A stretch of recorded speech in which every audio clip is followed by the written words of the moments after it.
Welcome to Public Forum, a community outreach program produced at North Idaho College on the shores of Lake Coeur d'Alene. Featuring guests from around the globe addressing a wide variety of subjects, Public Forum serves to educate and enlighten. Please join host and moderator, political scientist Tony Stewart, in welcoming today's guest.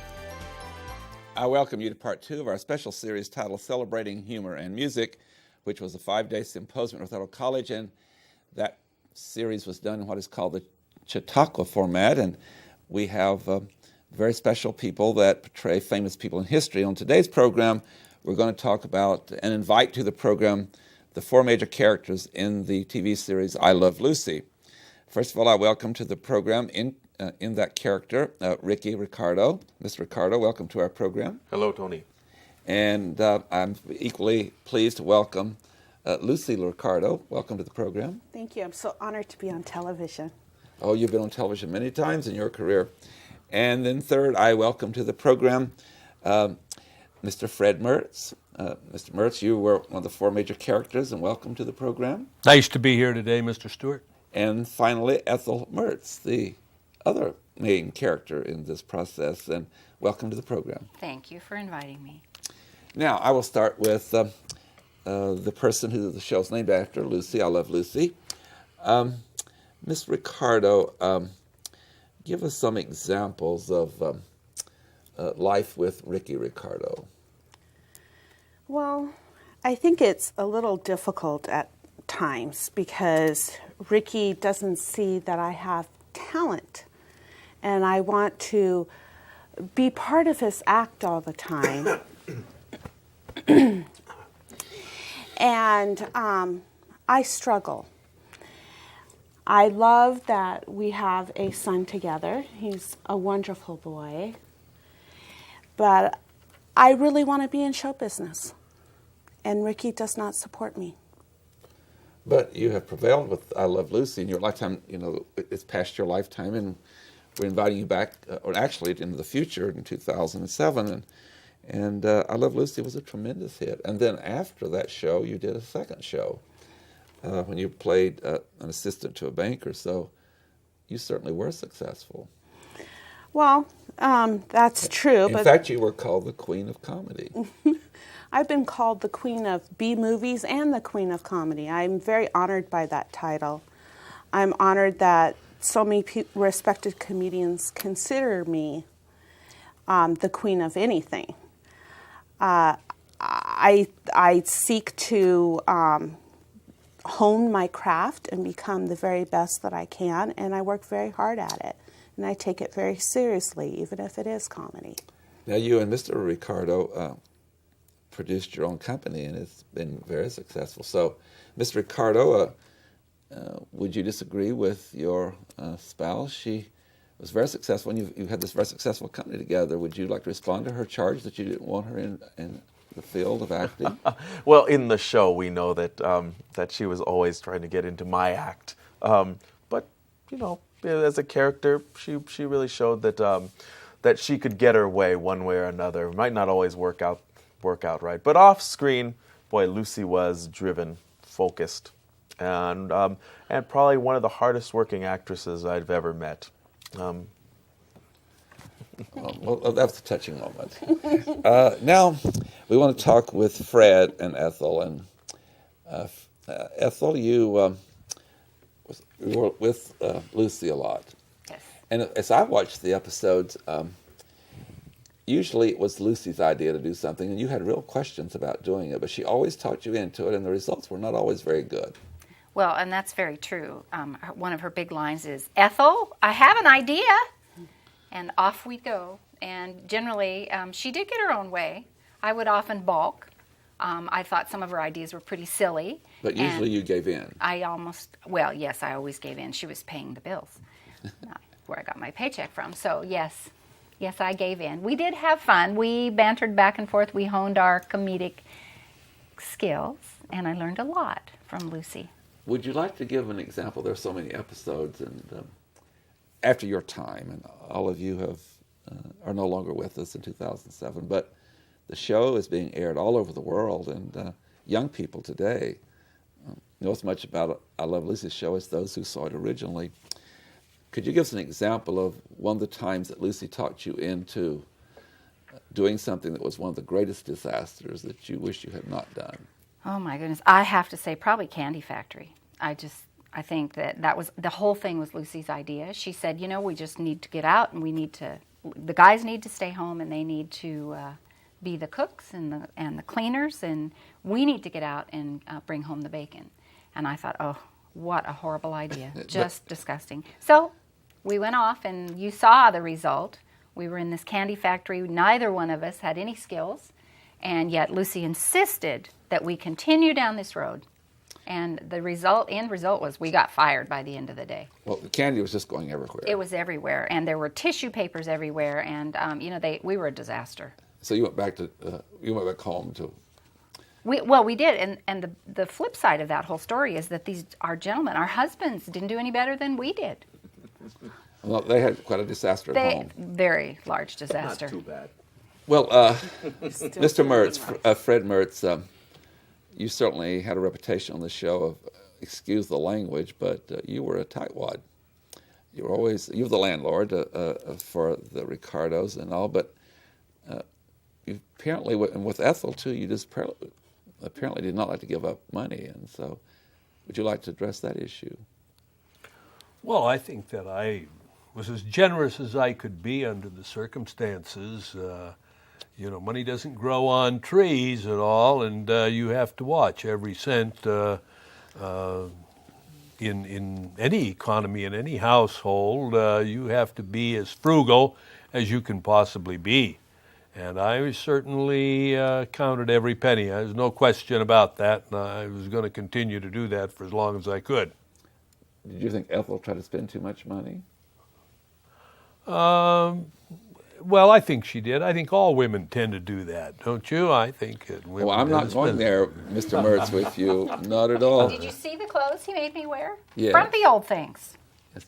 Now, Mr. Mertz, there were times when the Ricardos in particular, and Ethel also, would want to do something and you would say no until you found out there was money involved, and then you were willing to do it. And can you think of an example where they talked you into something that looked like it was going to be very profitable? That's pretty hard to give a specific example. Mr. Ricardo had some deals, Yeah, we had to pull your leg to be my manager when we went to Europe. We paid you pretty well. Well, but then I deserved it all the time. I worked hard, and I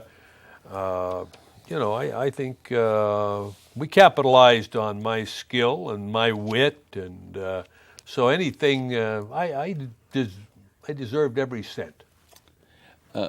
Ms. Ricardo, whose idea was it to decide all four of you to pack up and go to California? That was, again, a really fun episode. And but was it Fred that bought the car?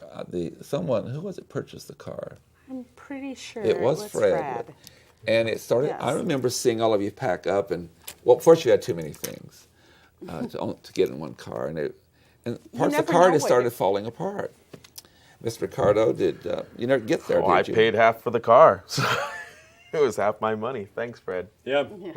But this particular car didn't get you to California. You had a contract in California, didn't you? That's why you were going. Yeah, I was going to do the movie Don Juan, and they called me out to Hollywood, so we all decided to go out. And this car didn't get you there? No, we made a couple of stops, didn't we? Yeah. Well, it was a really interesting process.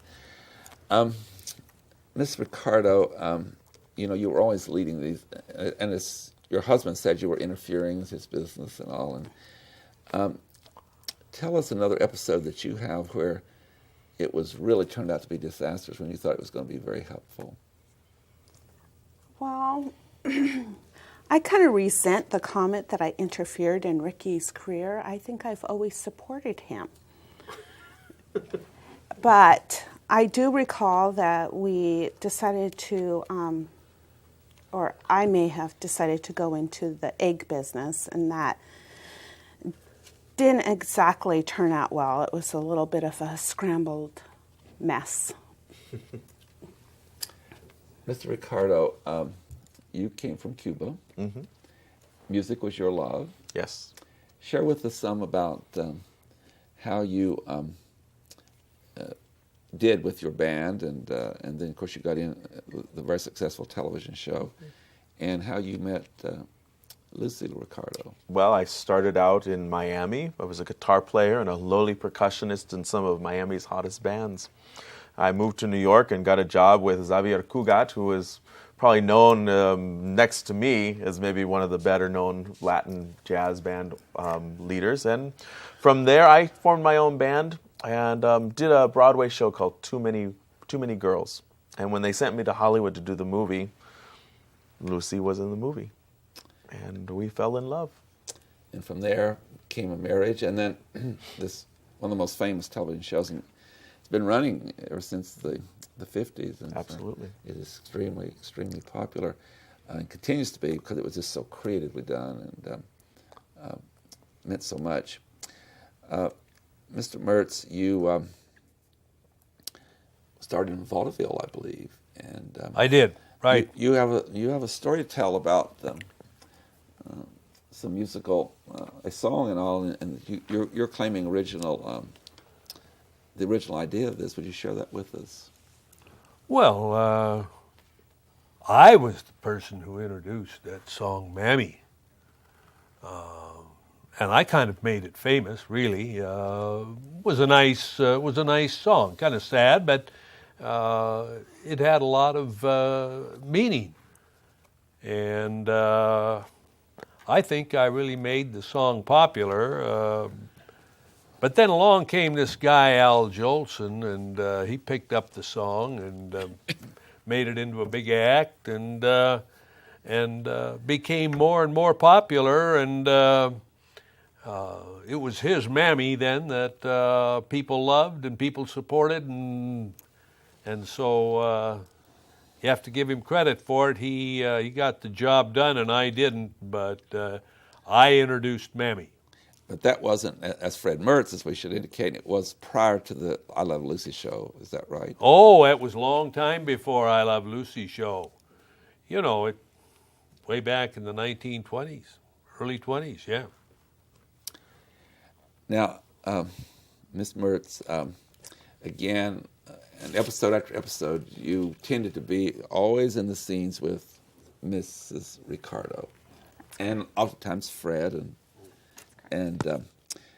her husband also. There was a scene that I saw that I thought was really interesting, and all of you were involved in. Maybe you should share that with us, where you were, I guess you were trying to get in touch with the other world, and it got so mixed up that you thought you might have reached the other world. Would you share that story? Oh my, it's a few years back. Let me see if I can recollect all of that. Yes, it was, I believe, called The Seance, that particular episode. Yeah. And give the role of each person what was happening. Oh my goodness. Well, Lucy was my sidekick, I believe. Mm-hmm. And was this her idea on this also? Always, yes, always, okay. Absolutely. And Ricky and Fred were, they kind of were on the tail end of it. They were obviously not in support of it. They never were in support of anything we did. It didn't matter what it was. And they were cajoling us and telling us we shouldn't be doing it. But I think it was Ricky's business manager or some gentleman that he knew well. And he believed in numerology. And so we kind of got involved in that. We kind of explored that. And I think the whole thing was a ploy of some sort, as I recollect. But ultimately, the bottom line is we began to believe that we really had. At one point, Fred came in and hid behind a chair, and somebody didn't know that, and I think that happened. And so, and also someone else, I believe it was Lucy, heard a voice and thought it was that she had reached. And they scared us half to death. Yes. We thought we'd reached the dead. Yes, absolutely. Don't you still have nightmares? I do. Sometimes I have to sleep with the lights on. This was Fred and Ricky that caused this to happen. Always. And they think it's so funny. And they too were interfering with your activities. Yes. Really, really quite often. Well, Mr. Ricardo, you had appearances on the show, where you had your band and all. And give us an example where Lucy always had a desire to perform. Oh, yes. Tell us how she at times had really made it a rather disaster at the performance. Well, most of the time she would just interfere in the performance itself, but sometimes she would try to come in disguise as a dancer or a musician and try to audition and think that I wouldn't recognize her. She'd dress up differently. Yeah, and so a lot of times it just caused a lot of delay in the work that we had to get done. You know, doing 7 shows a week is very, very tough business, and so to have a wife who continues to want to be in the show where there's really no place for, I love you, Lucy, but you can't sing. I have a beautiful voice. But you never did succeed with your husband performing with his band. No, and I really do believe that is because of Ricky. I tried very hard. I have a lot of talent. If they really had given me an opportunity, I would have been successful. There is one time when she interfered in our show that I believe it was the best of all things, and that was when she told me that we were having a little Ricky. This will be a great moment in the show because in the scene there's I guess a cafeteria place, and there are different couples, and you start, Lucy, by explaining that you sent a note out, and then we're going to have Ricky to pick up on that. And I'm even going to ask Ricky to sing a little bit of this song. Oh, wonderful. I had tried all day to tell Ricky that I was expecting, and actually our son, and every time that I would attempt to tell him, people would interfere. So finally I came up with the idea that I would go to his nightclub and announce it to him while he was on stage. I gave a note to the maitre d', the maitre d', and he handed it off to Ricky and asked him to sing one of my favorite songs, You're Having My Baby. She's having my baby. We're having a baby. We're having a baby. But as he ready to sing this, he thought it was some of the couples, so he was moving around to see which couple it might be. Yeah, he was. I made sure I hid myself until he started singing the song. He did request for the couple to come up front, and I did not want to go up there by myself, so I sat at a table and waited for him to get to me, and he just said hi and moved on. And then he looked at me again, and I shook my head yes. And he continued to sing when all of a sudden he realized I was saying yes, I was expecting. And the other couples were saying no. I always get requests to sing happy birthday, happy anniversary waltz, we're having a baby. So I didn't expect to see Lucy there. You were going to try to please the couple. Absolutely. I know we don't have music and you don't have your band with you, but could you give us a little bit of this song, please? We're having a baby, my baby and me. You'll read it in Winchell's that we're adding a limb to our family tree. Oh, you have a beautiful voice. Thank you. Back to the Mertz. I don't believe either one of you were entertainers in that sense, that you were not musical. Is that correct? Oh, They were. Oh, Yeah, I take that back we because I just were. happened to think about, yes, Miss Mertz, I apologize. You were some singer, weren't you? I was a very accomplished singer, including opera. And that was not in the role of Ethel Mertz, but prior as Vivian. As Vivian, yes. Give but us that story, and because it comes in the show too. A lot of things that you people did in your real life is you had both of you two had a very prominent career and won awards, and you brought that in on the show. That's correct. So tell us about in the show itself, going to your hometown and you were singing, and share that and what they were up to. Again, always in that show, someone was causing trouble. Oh, always. And you were doing a wonderful job singing, and they were in the background destroying your performance. They were. Well, when we were on our way to California, and when we got to Albuquerque, because that's where I'd gotten my start in singing and acting, and so we got there, and everybody was so glad to see me. They were just thrilled. Well, these three, they felt upstaged, and so while I got invited to be on stage performing, Some of I'm assuming Lucy in particular would be upset with that. well, Lucy, I think, was the mastermind behind the disaster that went on behind me. And so I got up and was singing. First of all, Albuquerque was delighted that I was on stage. And so I was on stage and I was going to sing some of my favorite songs. And they went behind my back and destroyed it. Absolutely destroyed it.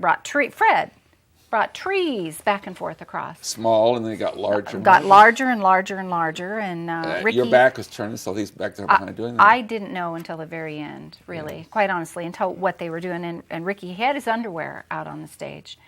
And Lucy, I think he was eating a tiger cookie. And Lucy was out there pretending she was sewing her hand to her arm and doing some funny thing like this. And it was actually all quite embarrassing. I was very upset at the end. But I will say I got my comeuppance because at the very end, we all had a picture taken, and they were in the background, and I was in the forefront. I was the star. What were a couple of numbers that you were singing when they were doing all of this? Well, one was an opera song that I always sang, and it was called My Hero from the Chocolate Factory. And the other was, let me think now, it was a vaudeville song that we sang, and it was Shortening Bread, Shortening Bread. Fred, why would you join in on these episodes that usually Lucy initiated on the show, knowing that the result would not be what she predicted it would be?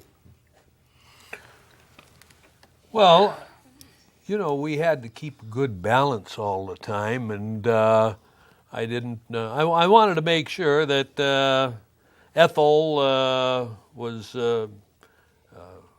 full of humility, and Lucy too, and so I wanted to make sure that things didn't get too far out of hand. So anything that I could insert there to maybe show them a little comeuppance and one-upsmanship, I didn't hesitate. So it wasn't just one.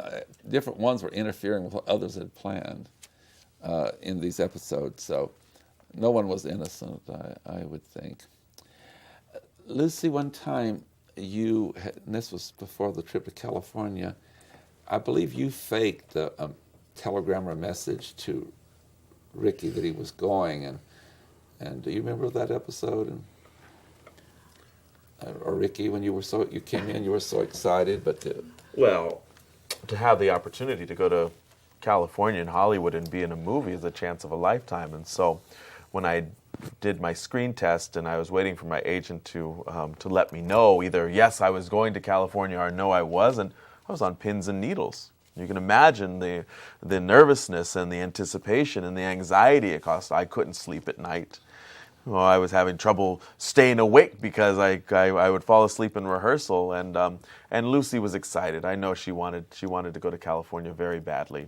So she faked it again. So yeah, I was impossible to live with. So I think she needed to come up with a solution. That wasn't the right solution, though. But it did turn out in the end. But it turned out in the end, yes. Not with her help that much. But she was trying to release the tension in that process. I have one other question, and we may break character, but and I'll go around the table, and I'll start with Lucy Ricardo. Something that you were asking to performance here today, and that is, what was your favorite skit or scene in the years of I Love Lucy? Actually, my favorite episode was the time that we had Harpo, a famous comedian, on.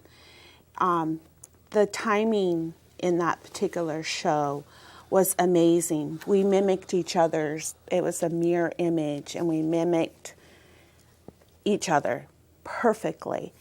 And it was probably one of the most amazing moments in my life. And I respect Harpo. It was the particular scene and all that was your favorite. It is. How about you, Ricky? When we were in Europe and the grape stomping incident, very funny. It looked very real, and one of the reasons is because Lucy and the extra that we hired actually did have a fight on stage. Oh, they really did. They really did, yes. So there was there was some tension. So it was all very real, but it was very funny in the end. Yes. And Ethel, how about you?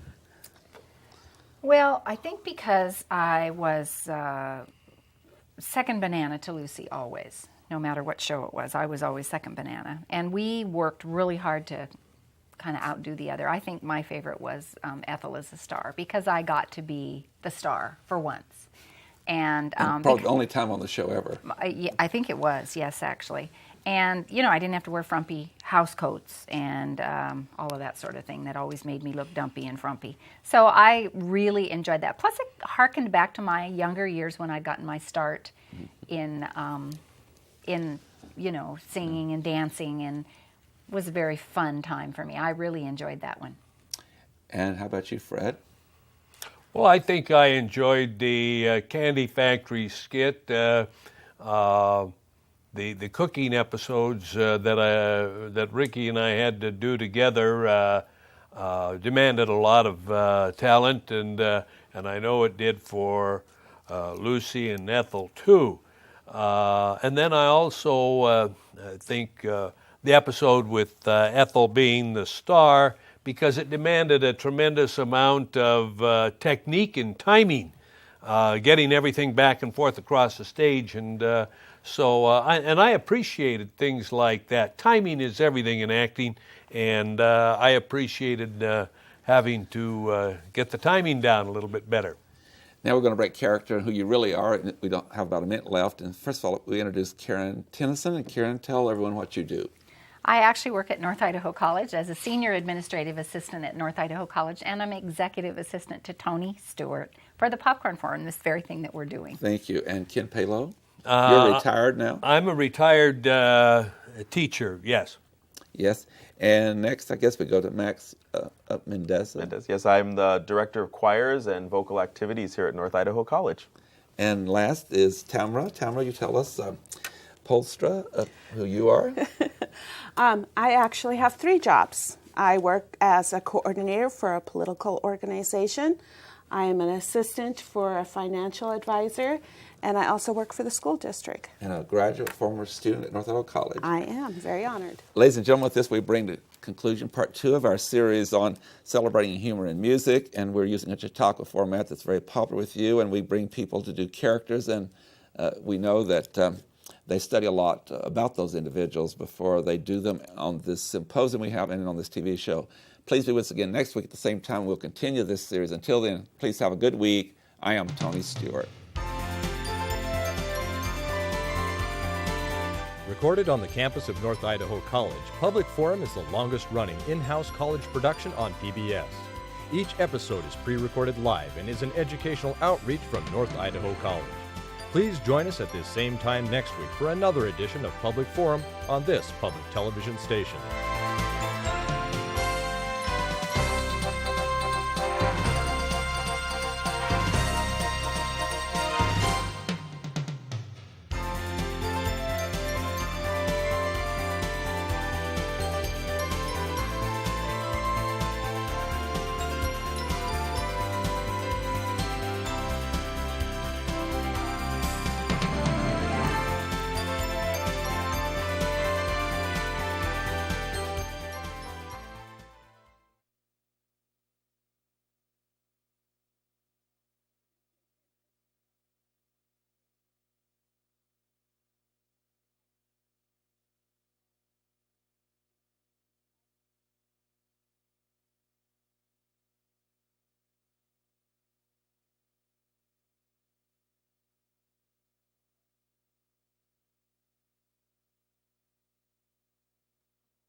Didn't hesitate. So it wasn't.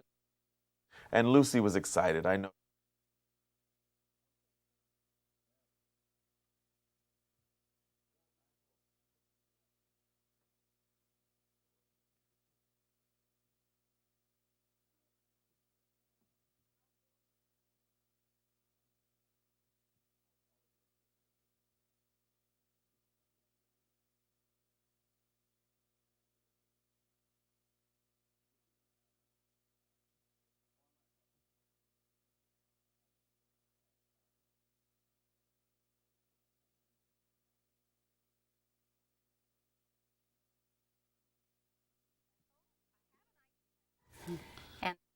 seniors, and we need to get